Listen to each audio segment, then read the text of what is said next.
సమరం చిన్నారి ఛానల్ ప్రేక్షకులకు స్వాగతం. హాయ్ పిల్లలు, ఎలా ఉన్నారు? నేను ప్రతి ఎపిసోడ్లోనూ మీకు ఒక మంచి నీతి కథ గురించి చెప్తున్నాను కదా.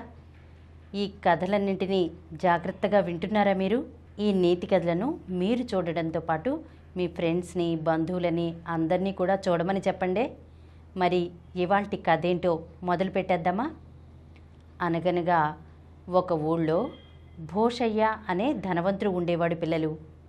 అదే ఊళ్ళో బంగారయ్య అనే వ్యక్తి తన భార్య, కూతురితో నివసిస్తూ ఉండేవాడు. అతను పేదవాడు. బంగారయ్య భోషయ్య దగ్గర బాగా కష్టపడి పనిచేసేవాడు. ఇంకా ఆ పని పూర్తయ్యాక బయట ఇంకేదైనా పని దొరికితే అది కూడా చేసేవాడు పిల్లలు. ఇదంతా కూడా తన కూతుర్ని బాగా చదివించాలని. భోషయ్య బంగారయ్య చేత గొడ్డు చాకిరీ చేయించుకుని తక్కువ జీతం ఇచ్చేవాడు. బంగారయ్య భార్య కూడా బయట పనులకెళ్ళి కష్టపడి పనిచేసేది. అలా ఇద్దరూ కలిసి సంపాదించి కుటుంబాన్ని పోషించుకుంటూ కూతుర్ని చదివించుకునేవారు. ఒకరోజు బంగారయ్య భార్యతో, సుగుణ, నిన్ను ఏ పని చెయ్యొద్దంటున్నాను కదా, నీకసలే ఆరోగ్యం బాగోట్లేదు అంటాడు.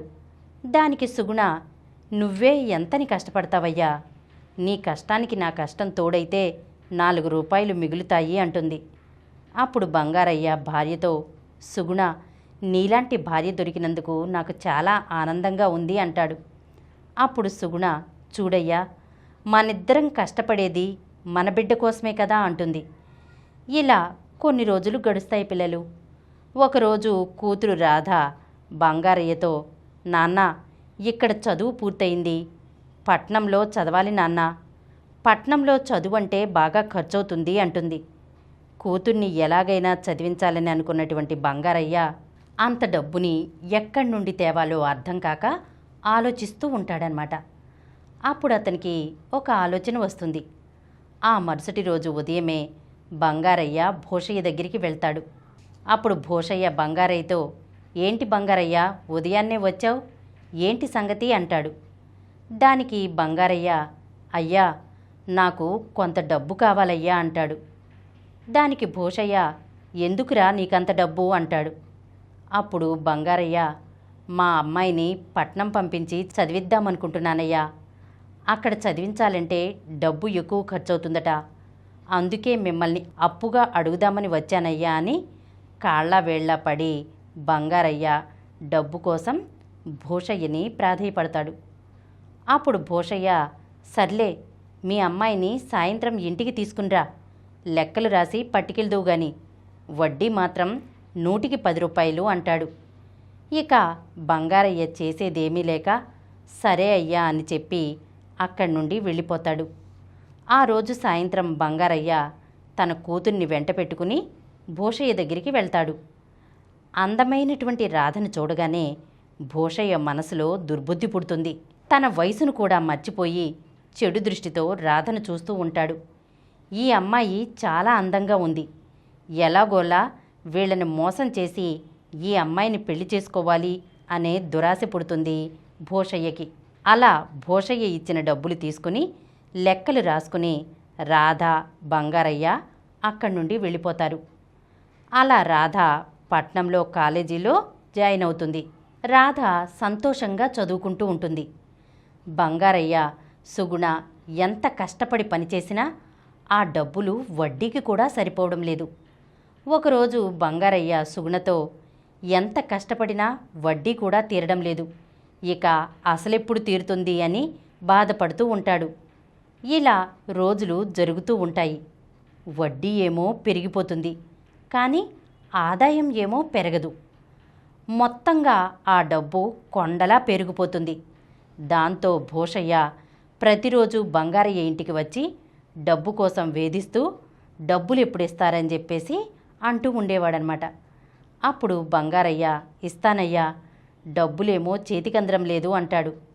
మీరు ఏం చేస్తారో నాకు తెలియదు, మీ తల తాకట్టు పెట్టైనా సరే నా డబ్బు నాకివ్వండి అంటూ పీడించేవాడు. ఒకరోజు ఉదయాన్నే బంగారయ్య దంపతులకు ఊరి పెద్ద దగ్గర నుండి కబురొస్తుంది. బంగారయ్య, సుగుణ ఇద్దరూ కలిసి ఊరి పెద్ద దగ్గరికి వెళ్తారు. వీళ్ళు వెళ్ళేటప్పటికే ఊరి పెద్ద దగ్గర భూషయ్య ఉంటాడు. విషయమంతా భూషయ్య ఊరి పెద్దకు చెప్పి 2 రోజుల్లోగా నా డబ్బులు నాకిస్తే సరి, లేదంటే వాళ్ళ అమ్మాయిని నాకిచ్చి పెళ్లి చేయమని చెప్పండి అంటాడు. అప్పుడు ఊరి పెద్ద, భూషయ్య గారు, ఇదెక్కడి న్యాయమండి? మీ వయసు ఎక్కడా, ఆ అమ్మాయి వయసు ఎక్కడా? మీరు మాట్లాడేది కరెక్ట్ కాదు అంటాడు. అప్పుడు భూషయ్య, నాకదంతా తెలియదండి, నా అప్పైనా తీర్చమనండి, లేదా వాళ్ళ అమ్మాయినిచ్చైనా పెళ్లి చేయమని చెప్పండి అని అక్కడి నుంచి వెళ్ళిపోతాడు.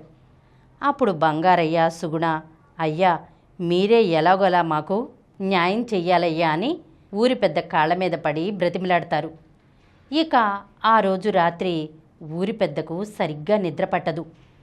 భూషయ్య మాట్లాడేది తప్పు, అతనికి ఎలాగైనా బుద్ధి చెప్పాలి, అతని దురాశకు అడ్డుకట్ట వేయాలి అని ఆలోచించి ఒక పన్నాగం పన్నుతాడు. ఊరి పెద్ద ఒక మనిషిని పురమాయించి భూషయ్య ఇంట్లో దొంగతనం చేయమని చెప్పి, నీవు చేసే దొంగతనం ఒక కుటుంబాన్ని నిలబెడుతుంది అని జరిగిన విషయమంతా అతనితో చెప్తాడు.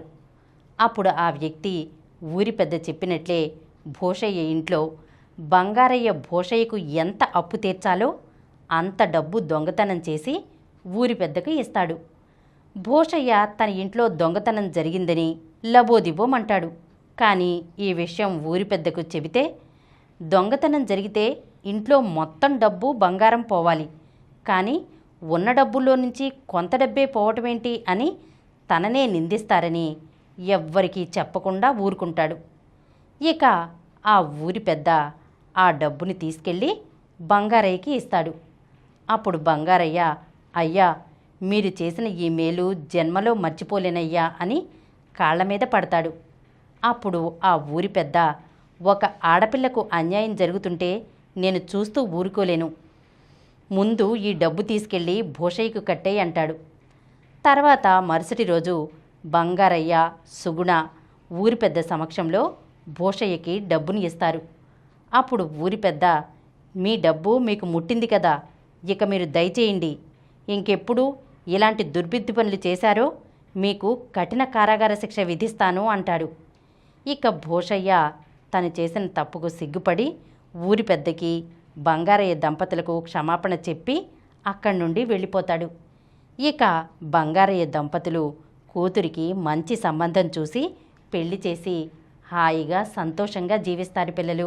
పిల్లలు ఈ కథను విన్నారు కదా, ఏమర్థమైంది పిల్లలు మీకు ఈ కథ ద్వారా?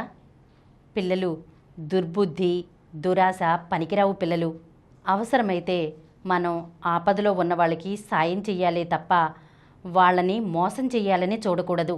మనం ఎప్పుడూ కూడా సత్ప్రవర్తనను అలవర్చుకోవాలి.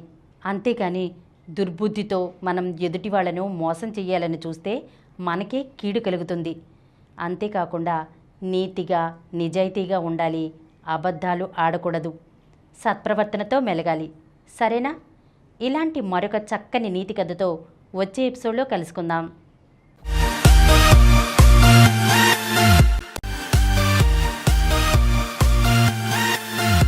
ఈ కార్యక్రమం మీకు ఎంతో నచ్చింది కదా.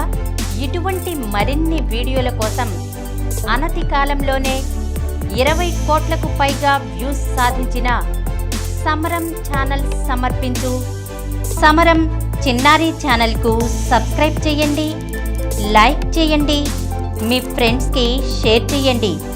అలాగే ప్రక్కనున్న గంట సింబల్ని ప్రెస్ చేయడం మర్చిపోకండి.